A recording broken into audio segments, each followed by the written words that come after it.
Todo mundo fala dos Galácticos. O primeiro tinha Zidane, tinha Figo, Roberto Carlos, Beckham, Ronaldo Fenômeno. O time era tão absurdo que nem parecia ser real. Depois de anos e anos tentando buscar novos Galácticos, Florentino Pérez encontra um jovem no United, um lateral ali que decidiu virar ponta, meio-campista que estavam sendo lapidados por inúmeros times do mundo, e aí surge os Galácticos 2.0, um time formulado por Cristiano Ronaldo, Benzema, Bale, Sérgio Ramos, Modric, Toni Kroos e daí vai. Se aquele time retrô de anos atrás já era bom, esse aqui era muito melhor. Dito e feito, Cristiano Ronaldo se tornou o maior feito de uma contratação na história do futebol. Custando o preço de pão, se tornou o maior e melhor jogador que passou pelo clube merengue. O elenco conquistou inúmeras coisas juntos, com Pellegrini, Carlo Ancelotti, Benítez, Zidane, mas um treinador se destacou por criar a mentalidade de vencedora daqueles monstros. E esse cara era, e hoje também é, José Mourinho.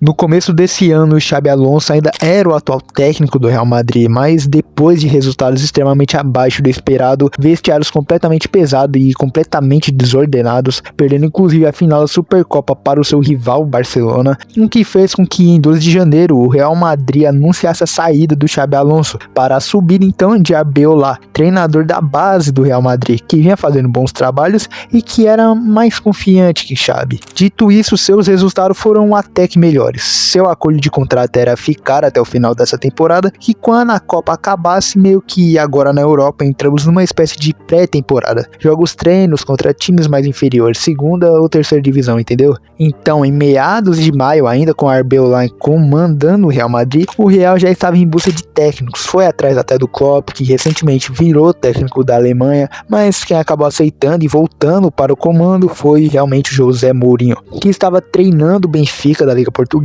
que na temporada terminou em terceiro lugar com 2 pontos atrás do Sport, perdendo a Liga em primeiro para o Porto. Em 11 de junho, o Real Madrid anuncia oficialmente a volta de Mourinho logo após a Copa do Mundo. E ele chegou já com pensamentos de vendas e contratações que vão tornar esse Real Madrid o time mais bizarro do mundo no papel. No papel, temos 4 jogadores que já estão contratados, que em breve serão apresentados. E logo abaixo, 2 jogadores que estão em fase de negociação, entre aspas, com o Real Madrid, que se tudo der certo, podem ser anunciados muito em breve ainda. Mas o primeiro jogador que José Mourinho pediu urgentemente a contratação foi ele, Marc Cucurella. Odiando ou gostando desse cara, é impossível negar o quão bom esse lateral esquerdo é, entregando intensidade ao jogo, tanto na defesa quanto no ataque. Aparece na lateral, cruza, ótimo fôlego e muita garra. E o Mourinho já avisou essas características dele, já que na lateral esquerda, Fran Garcia ou Carreiras não entregavam tudo o que se esperava. Na verdade, sendo só mais um peso morto no banco do Real Madrid hoje. Já que com a chegada do Cucurella, ele vai jogar cada minuto, principalmente depois da Copa que fez, porque segundo informações, ele foi o único lateral da Copa no mata-mata a não tomar sequer um drible. Foi campeão sendo talvez o melhor jogador da zaga junto de Pau Cubarsí, e é notável que ele não é o mais midiático, já que não se envolve em polêmicas, não zoa nem nada, e em campo muito menos. Na verdade, antes dele ser anunciado do Real, só ouvi as pessoas falando do quanto ele era chato marcando, muito pelo nosso último confronto onde empatamos também com os espanhóis. E reclamar faz até que total sentido, já que ele é muito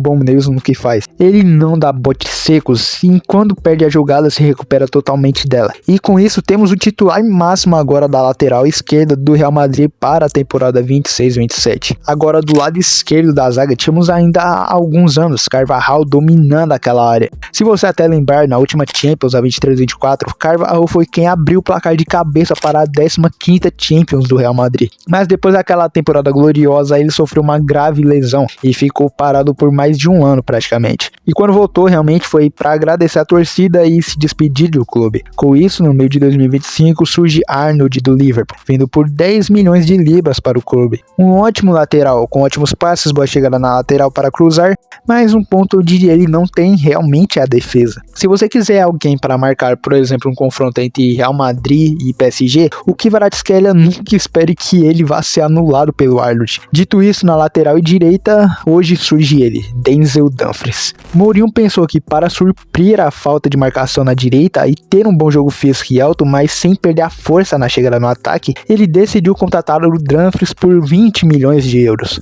Se você não vê ele jogar na Inter de Milão, eu vou falar enquanto passam anúncios dele. Uma muralha no jogo físico, boa pisada na área, sabendo finalizar muito bem com seu pé dominante, pode não ser o lateral mais rápido, mas quando ele chega, pode ter quase certeza que ele vai tirar a bola do atacante. Sendo também mais um que vai chegar para ser titular no time do Real, já que não tem um lateral à altura para disputar a vaga com ele. Para fechar a linha de zaga, outro que vem da Premier League do Liverpool é o Ibrahima Konaté. O pensamento de Mourinho também é ajudar em um dos setores mais em falta do Real, o mais quebradiço, já que com as seguidas lesões de Militão, o Rudiger não sendo um zagueiro totalmente confiável agora para ser titular, as únicas opções que o Real tinha era o Huijsen, que ia muito bom para a saída de bola e tudo mais, mas para jogadas de muita velocidade ou físico, aí não tem nem como. Ou também um Asensio, que no caso esse aí é o novo Sérgio Ramos, né, cara? Dito isso, chega Konaté, alto, forte, um jogador seguro na zaga,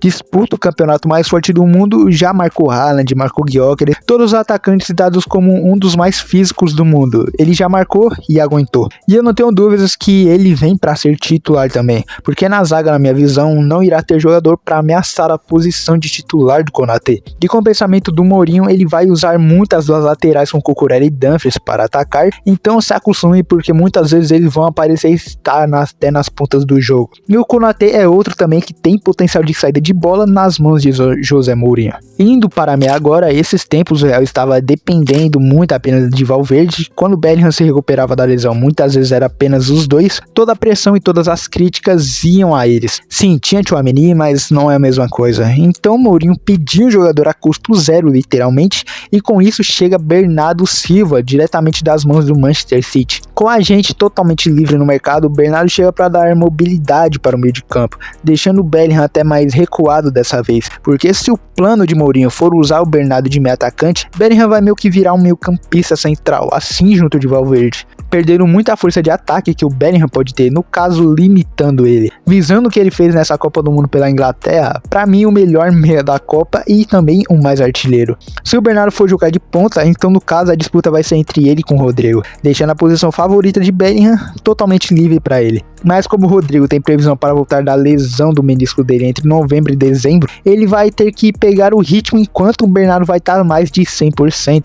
Mas com o Bernardo, eles vão suprir a falta de um meia mais criador. Não que o Bellingham não seja o Valverde ou o Tchouaméni, mas o Bernardo veio para complementar isso, ajudar, por exemplo, o Mbappé, poder ter mais mobilidade em campo e até mesmo o Vini no Madrid, seja na ponta ou no meio atacante ou meio armador, se você preferir. O Bernardo vem para ser um dos titulares. Fechando os 4 que estão contratados e garantidos, mas ele não quer parar por aí, já que além disso, Rodri e Diomandé estão na linha de compra do Real Madrid. Principalmente o Rodri, depois dessa incrível atuação que ele teve no jogo da Espanha, ganhando a Copa e dado também como o melhor jogador do campeonato. E o Mourinho quer porque quer contratar ele. E o Diomandé é um caso à parte que pode acontecer, é muito bom, mas dificilmente teria espaço ali. Seria parecido com o caso de Rashford no Barcelona, quase nunca titular e só esquenta banco. Mas voltando, o plano de Mourinho principalmente é trazer aquela sensação de temor que o Real tinha, por exemplo, na sua primeira passagem. Transformar o Mbappé ainda mais uma máquina de fazer gols, transformar de vez o Vini em um dos melhores pontas do mundo e com as novas contratações assim poder potencializar o poder do Real Madrid como um todo, já que ele supriu todos os pontos fracos que o Real tinha. Resta saber se vai funcionar, porque no papel é realmente bizarro. Dito isso, se você chegou até aqui essa parte do vídeo, na reta final, considere se inscrever no canal, deixa teu like para fortalecer a continuação desses conteúdos, principalmente nesses novos vídeos, onde tá mais uma pegada mais ou menos de editorial. E para isso eu preciso muito saber do feedback de vocês, se tá ou não tão gostando, para mim realmente poder continuar com esse tema. E para encerrar esse vídeo, clique em um dos que estão aparecendo aí na tela, fechou? Tamo junto!